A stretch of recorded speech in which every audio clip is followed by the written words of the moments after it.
नमस्कार दोस्तों, मैं doctor Shakeel Hussain, assistant professor political science, government PG, autonomous college दुर्ग।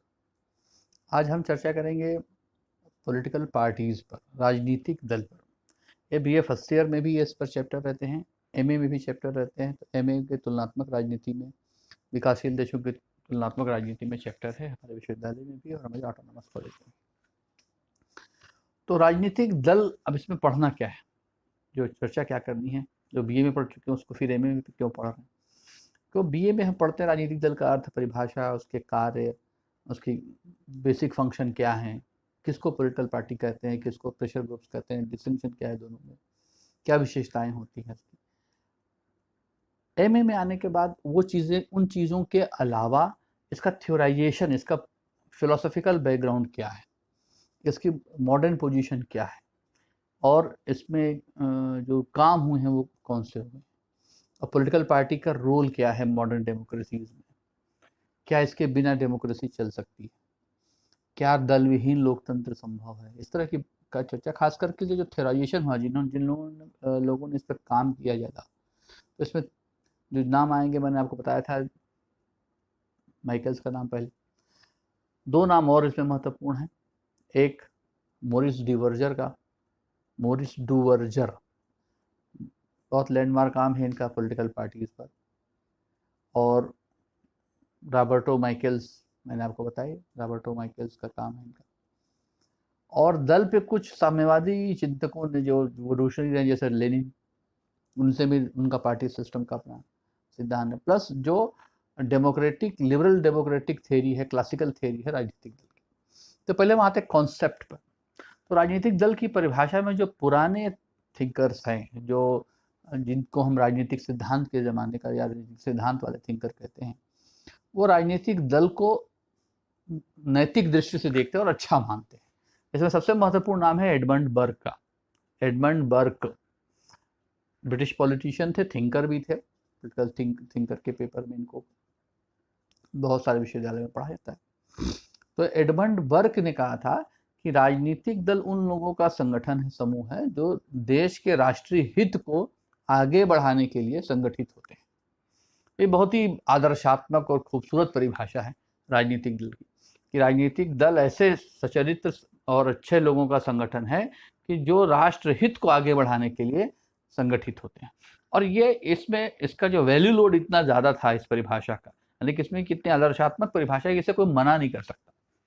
और लंबे समय तक, आधुनिक काल तक ये परिभाषा मानी गई कि राजनीतिक दल जो है वो, ये माना जाता है कि राजनीतिक दल में जो लोग आते हैं वो पब्लिक लाइफ में आते हैं और जन सेवा के लिए आते हैं। उनका कोई व्यक्तिगत निहित स्वार्थ इसमें नहीं होता है। उनका जो उद्देश्य है वो जन सेवा है, पब्लिक वेलफेयर है, और जो अपना जीवन जनता के लिए समर्पित करना चाहते हैं और राजनीतिक दल के सदस्य बनते हैं या राजनीतिक दल के लिए काम करते हैं। अब जैसा मैंने बताया था आपको कि तुलनात्मक राजनीति का जो विकास हुआ है, जो मॉडर्न पॉलिटिकल साइंस आया है, यह अमेरिकन लोगों की एक जो अमेरिकन दृष्टि विकसित हुई 19वीं शताब्दी के उत्तरार्ध से लेकर के द्वितीय विश्व युद्ध तक, बहुत प्रॉम्प्टली आगे बढ़ी, बहुत सारी थ्योरीज आई। उन्होंने कहा, वो एक ही बात करते हैं, जो होना चाहिए आदर्श जैसा ऐसा होना चाहिए। तो आदर्श तो यही है कि राष्ट्रहित के लिए लोग संगठित होते हैं, लेकिन है कैसा, असल में कैसा है।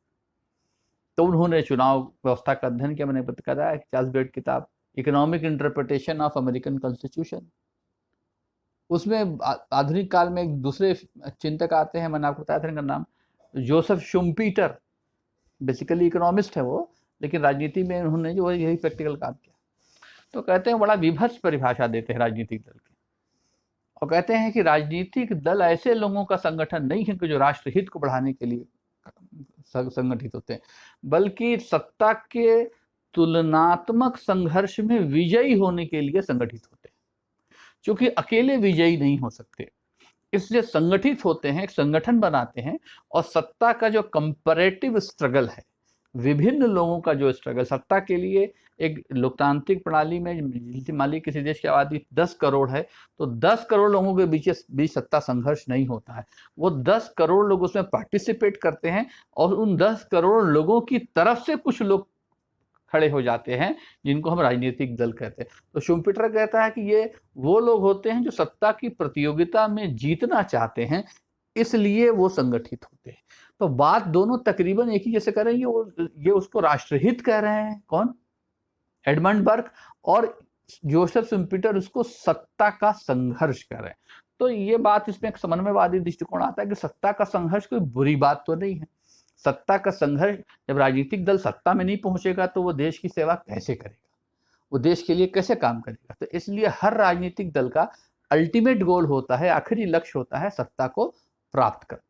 इसका सत्ता को प्राप्त करने का आखिरी लक्ष्य होने का अर्थ ये नहीं है कि वो सत्ता प्राप्त करना कोई बुरी बात है।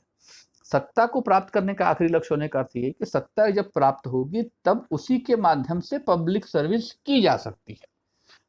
उसके अलावा तो जो वो राजनीतिक दल तो उस समय भी पब्लिक सर्विस करते हैं, अगर वो विपक्ष में है तो सरकार की के लिए एक प्रकार से वो सजग प्रहरी की भूमिका निभाते हैं। तो एक राजनीति पॉलिटिकल पार्टी का एक क्लासिकल अप्रोच है। तो क्लासिकल अप्रोच ये है एडमंड बर्क वाला। और एक मॉडर्न अप्रोच है। मॉडर्न अप्रोच इसको संक्षेप में आप ब्रिटिश अप्रोच और अमेरिकन अप्रोच भी कह सकते हैं। एक तीसरा अप्रोच आता है मार्क्सवादी अप्रोच, और एक चौथा अप्रोच आता है बहुलवादी अप्रोच, प्लूरल अप्रोच।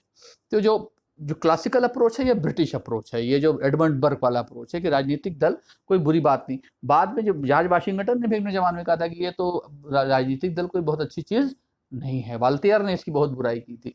स्वतंत्रता को निगलने वाली ताकत कहा था किसने? वाल्टियर। वाल्टियर विरोध वगैरह के अधिकार को बहुत सजग प्रहरी रहा है। फ्रेंच रिवॉल्यूशन का दार्शनिक है वाल्टियर। तो इन लोगों ने इसकी बुराई किया। भारत में जयप्रकाश नारायण जैसे व्यक्ति ने कहा कि दलविहीन लोकतंत्र का समर्थन किया। तो आपसे कहीं ऑब्जेक्टिव टाइप क्वेश्चन पूछे दलविहीन लोकतंत्र के समर्थन में, तो जयप्रकाश नारायण का नाम एक बड़ा प्रोमिनेंट नाम है। जॉर्ज वाशिंगटन खुद भी पार्टी के समर्थन में ही नहीं थे, कि वो कहते हैं पार्टी एक तरह से सत्ता का एक नया वर्ग क्रिएट हो जाता है जो लोगों की तरफ से सत्ता पे कब्जा कर लेता है। जॉर्ज वाशिंगटन भी सत्ता के वो कहते हैं गुटों की हिंसा है, ये माने ग्रुप्स का एक वायलेंस है। किसको? राजनीतिक। जॉर्ज वाशिंगटन भी इसके पक्ष में नहीं थे।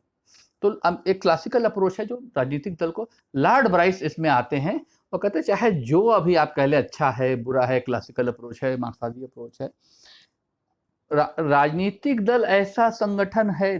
लॉर्ड ब्राइस की बात बता रहा हूँ, ये भी कोटेशन बहुत बार पूछा जा चुका है।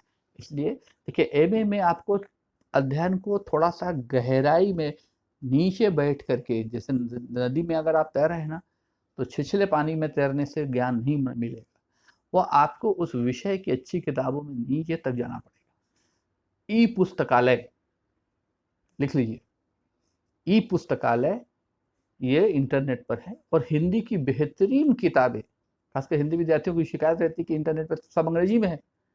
ई पुस्तकालय में, जैसे मैंने एसपी वर्मा किताब बताया था, तो आप कह सकते हैं एसपी वर्मा का आप खरीदने का, बिल्कुल खरीदने का नहीं बोल रहा मैं, अपने बच्चों को, स्टूडेंट्स को अपने पीडीएफ फॉर्म उनको उपलब्ध करा दिया। ई पुस्तकालय में एसपी वर्मा की किताब पीडीएफ में है, आप एक क्लिक मारिए, डाउनलोड करिए, पढ़िए।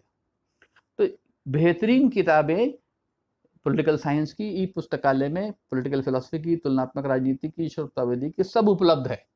आप डाउनलोड करिए, पढ़िए, लेकिन पढ़िए। पढ़ाई का कोई शॉर्टकट नहीं होता है, ज्ञान का तो कम से कम नहीं होता है। ज्ञान का शॉर्टकट अगर आप मारेंगे तो हर साल वही इतना इतना पढ़ते रहेंगे, ज्ञान नहीं मिलेगा, परीक्षा पास करना मुश्किल होता है। तो एक बार 1 से 2 साल देना पड़ता है किसी प्रतियोगी परीक्षा को पास करने के लिए। इसलिए एमए के बाद अगर आपने एमए तक की पढ़ाई अच्छे से नहीं की तो क्या करेंगे? फिर कोचिंग जाएंगे, उसको 1.5-2 लाख रुपया फिजूल कर देंगे, और वो कोई बहुत बड़ी बात नहीं बताएगा वो कोचिंग वाला। इसलिए क्लास करिए, टीचर की, प्रोफेसर की बात को ध्यान से सुनिए, खूब सारे प्रश्न पूछिए उनसे, इतने प्रश्न पूछिए कि उनको खुद को पढ़ के आना पड़ जाए। तो और खूब पढ़िए। अब रिसोर्स की प्रॉब्लम नहीं थी। हम लोग जब पढ़ते थे में बहुत प्रॉब्लम थी रिसोर्स की, बहुत ज़्यादा प्रॉब्लम थी रिसोर्स की। अब तो एक फिंगर टिप पर रिसोर्स अवेलेबल है। इससे मतलब ई पुस्तकालय लिख लीजिए, मुझे याद आ गया, बता दे रहा हूँ मैं। एसपी वर्मा की लाजवाब किताब है तुलनात्मक राजनीति की, आधुनिक राजनीतिक सिद्धांत, वो ले लीजिए, वो पीडीएफ में फ्री में अवेलेबल है। और भी बहुत सारी किताब, गेना वाली किताब भी फ्री में अवेलेबल है पीडीएफ में। तो ये सब पढ़ लीजिए, निकालिए, पढ़िए, लेकिन पढ़ने का विकल्प नहीं है। हम आपको समझा सकते हैं, हमारे जैसे दूसरे 10 अध्यापक आपको और अच्छे से समझा सकते हैं, हमसे ज़्यादा अच्छे से समझा सकते हैं। लेकिन आपको पढ़ना पड़ेगा। ठीक है, तो अब आते हैं कि ये क्लासिकल अप्रोच हो गया, और इसके बाद ये अमेरिकन अप्रोच एक कहता है प्रैक्टिकल अप्रोच है। वो थोड़ा सा रूडली बात करते हैं कि ये तो राजनीतिक दल जो है ये केवल सत्ता के लिए है, और उन्होंने उसको महसूस भी किया। वहाँ पर लॉबी बहुत मजबूत है अमेरिका में, आज भी है कि लॉबिंग होती है, लॉबिंग को वहाँ मान्यता प्राप्त है। लॉबिंग जो है वो बहुत ज़्यादा मतलब ताकतवर होती है लॉबीज वहाँ पर, कॉकस बहुत मजबूत होते हैं। तो ये सब जो है वहाँ पर राजनीतिक दल में ही सब चलता है। तो अब जो ब्रिटिश अप्रोच, अमेरिकन अप्रोच, मार्क्सवादी अप्रोच नौकरशाही जैसा ही है। मार्क्सवादी अप्रोच कहता है कि राजनीतिक दल जो है यह लोकतांत्रिक प्रणाली में तो यह बुर्जुआ वर्ग के हाथ में ये उपकरण है किसका? शोषण का। जैसे राज्य है तो राज्य के बहुत सारे एजेंट हैं, उसमें राजनीतिक दल भी एक है जो दिखाता है कि अब वो राजनीतिक दल क्या करता है कि उस सर्वहारा वर्ग की क्रांति की शक्ति को धूमिल कर देता है। लोग चूंकि बहुत परेशान हैं, उनका शोषण हो रहा है श्रमिकों का, तो कोई समाजवादी दल पूंजीपति लोग खड़ा कर देंगे और वो बोलेगा कि देखिए हम आपकी तरफ से इन पूंजीपतियों से लड़ेंगे। तो कहता है कि है ये इन्हीं का आदमी जो आपकी तरफ से लड़ने खड़ा हुआ है। तो अब क्या होगा कि सर्वहारा की क्रांति करने की जो इच्छा है वो कमजोर हो जाएगी। तो मार्क्सवादी व्याख्या राजनीतिक दल के बारे में इस प्रकार की है। तो वो कहते हैं राजनीतिक दल एक बुर्जुआ समाज में, पूंजीवादी समाज में केवल एक सहायक है राज्य के नामक यंत्र का, जो शोषण का यंत्र है। राजनीतिक दल जो है पॉसिबल है वो केवल समाजवादी देश में। और लेनिन ने पूरा इसका सिद्धांत दिया। मैं लेनिन के चैप्टर में आपको काफी डिटेल बता चुका हूं, लोकतांत्रिक केंद्रवाद पार्टी का, जो उन्होंने 1 स्टेप फॉरवर्ड 2 स्टेप बैक और what is to be done, ये 2 किताबों उन्होंने दल का बहुत विस्तृत सिद्धांत दिया है। मैं दोहराऊंगा नहीं, आप लेनिन वाला चैप्टर मेरा वीडियोस को देख लीजिए, काफी डिटेल होता है। तो मैं ये मार्क्सवादी सिद्धांत। अब आते हैं मॉडर्न लिबरल थ्योरी में, जिसमें जो बहुलवादी सिद्धांत है उसमें एक लेखक आते हैं मोरिस डुवर्जर। मोरिस डुवर्जर ने प्रैक्टिकल रूप से अध्ययन किया, ये उसी प्रकार से शोध वाला अध्ययन है।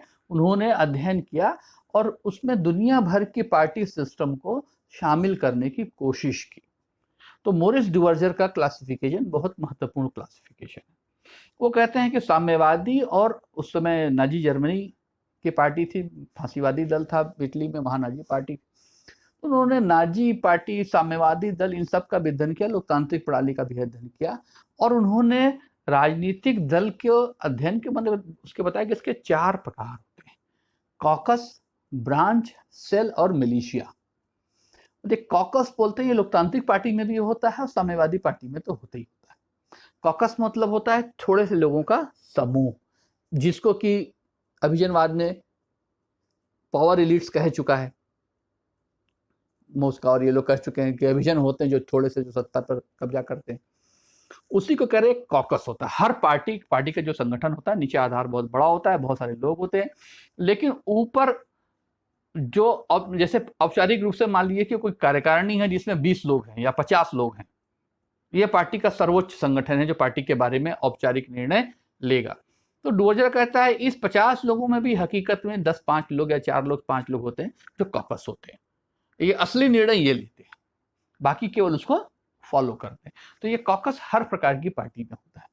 ब्रांचेस वो कहता है ये भी हर प्रकार की पार्टी में होते हैं, खासकर डेमोक्रेटिक पार्टी में ब्रांचेस और ज्यादा होते हैं, लेकिन इनका संगठन ढीला ढाला होता है, कोई कभी भी आता है, इसको मैं दूसरे क्लासिफिकेशन में बताऊंगा। वो कहता है ब्रांचेस खास करके कार्डर पार्टी में इंपॉर्टेंट होता है। सेल और मिलिशिया, बोला सेल कार्डर पार्टी में उसमें खासकर वो साम्यवादी दल को लेता है। साम्यवादी दल में जिन देशों में साम्यवादी शासन था, खासकर सोवियत संघ जैसे देश में, वहां पार्टी का मेंबर होना नौकरशाही का सदस्य होने से ज्यादा ताकतवर होता था। अगर कम्युनिस्ट पार्टी का मेंबर है तो वहां की नौकरशाही का जो सर्वोच्च अधिकारी है उस जिले का, उससे ज्यादा ताकत रखता था। तो ये जो पार्टी का कार्डर जो होता था वो ज्यादा मजबूत होता था। तो सेल जो है बहुत पावरफुल होती है, कहाँ? साम्यवादी शासन में, फांसीवादी शासन में भी और नाजीवादी शासन में भी। मिलिशिया बोलता है ये केवल फांसीवादी और नाजीवादी शासन की विशेषता। मिलिशिया मतलब होता है हथियारबंद गिरोह। मिलिशिया बोलते हैं जो गुरिल्ला वारफेयर भी करते हैं, उनको भी वो लैटिन अमेरिका में मिलिशिया बोलते हैं। पता है, ये मिलिशिया होता है यहाँ जो पार्टी के सदस्य होते हैं, लेकिन उनको हथियारबंद ट्रेनिंग दी जाती है, हथियार रखते भी हैं। उस समय फांसीवादी और नाजीवादी दल में ऐसी व्यवस्था थी। तो ये जो मिलिशिया वाला सिस्टम है, ये फासिस्ट प्रकार की पार्टियों की विशेषता है, जो कि बहुत ज़्यादा नहीं है। उसके बाद एक विशेषता और बताते हैं, वो कहते हैं इसको अगर हम और संक्षेप में बताना चाहिए, जो 4 बताया उन्होंने। कॉकस, अंग्रेजी वाले शब्द ही लिखिए, कॉकस, ब्रांचेज, हिंदी में शाखा लिख सकते हैं इसको, ब्रांचेज, कॉकस, ब्रांचेज, सेल, प्रकोष्ठ, मिलिशिया, ये 4 वो बताते हैं। अब कहते हैं दो, उसको अगर 2 और प्रकार ले सकते हैं जो जिसमें सभी लोग आ जाएंगे। एक काडर पार्टी, काडर पार्टी मतलब कैडर, तो कैडर पार्टी यानी कि साम्यवादी दल से लेके ये मिलिशिया उलिशिया वाले सब काडर पार्टी में आते हैं। और एक संवर्ग दल होता है, संवर्ग दल जो लोकतांत्रिक प्रणाली में होता है। कोई कभी भी किसी पार्टी का मेंबर बन जाता है, उसको छोड़ देता है, दूसरी पार्टी में चला जाता है। तो पार्टी का मेंबरशिप बहुत लूज होता है, उसके लिए कोई बहुत बड़ी बड़ी शर्तें नहीं होती। आज आप एक पार्टी के मेंबर हैं, कल दूसरी पार्टी में जा सकते हैं, आपकी इच्छा। तो पार्टी का मेंबर होने के नाते कोई बहुत बड़े पॉलिटिकल राइट आपको नहीं मिले हुए होते हैं। तो लोकतांत्रिक प्रणाली में दल प्रणाली मजबूत हो सकती है, लेकिन दल की सदस्यता और उसका जो उसमें जो कॉकस वाला पोजीशन होता है, ये बहुत, उसमें भी सर्कुलेशन ऑफ लीड्स बहुत फास्ट चलता रहता है। तो हो गया आपका ब्रिटिश क्लासिकल पद्धति, अमेरिकन मॉडर्न पद्धति या प्रैक्टिकल पद्धति, साम्यवादी पद्धति, साम्यवादी अप्रोच, और यह बहुलवादी अप्रोच। तो इसमें मोरिस डुवर्जर का नाम आता है, और कुछ दूसरे भी मैरन वीरन वगैरह हैं जो आधुनिक राजनीतिक दलों पर अध्ययन करते हैं। मोरिस डुवर्जर का, इसके बाद पड़ता है माइकल्स। माइकल्स भी आपको मैं बता चुका। तो राजनीतिक दल में 3 नाम आने चाहिए, मोरिस डुवर्जर, रॉबर्टो माइकल्स और लेनिन का पार्टी सिद्धांत। लेनिन का पार्टी सिद्धांत इसलिए कि वो मार्क्सवादी सिद्धांत को रिप्रेजेंट करता है। तो ये तीनों आपको बाकी मैं 2 आपको काफी डिटेल दूसरे एपिसोड में बता चुका हूँ, लेनिन को भी और माइकल को भी। यहाँ पर मैंने आपको डुवर्जर को बताया। तो ये होता है राजनीतिक दल का, जो उसके पीछे चिंतन परंपरा है, जो फिलोसॉफिकल आउटपुट है। बाकी उसकी विशेषताएं, ये जनता का प्रतिनिधित्व करता है, जनता का राजनीतिक समाजीकरण करता है, जनता को राजनीतिक संस्कृति की शिक्षा देता है, प्रतिनिधित्व करता है, जनप्रभुता इसके माध्यम से प्रकट होती है, जनसेवा का, तो बहुत सारे जो इसके फंक्शन हैं जो किताबों में आपको मिल जाते हैं। लेकिन ये थेरीज जानना भी इक्वली इंपॉर्टेंट है। मार्क्स वाली परिभाषा भी, FM मार्क्स वाली परिभाषा इंपॉर्टेंट है। तो ये था राजनीतिक दल का विश्लेषण, इसमें डुवर्जर, माइकल्स, लेनिन और 4 सिद्धांत। एक क्लासिकल अप्रोच, दूसरा अमेरिकन व्यवहारवादी अप्रोच, तीसरा मॉडर्न लिबरल मार्क्सवादी अप्रोच, और चौथा मॉडर्न लिबरल या बहुलवादी अप्रोच। ठीक है, ये 4 आप लिखेंगे भी, इसका जिक्र भी करेंगे आंसर में, तो आंसर आपका पूर्ण होता है। धन्यवाद।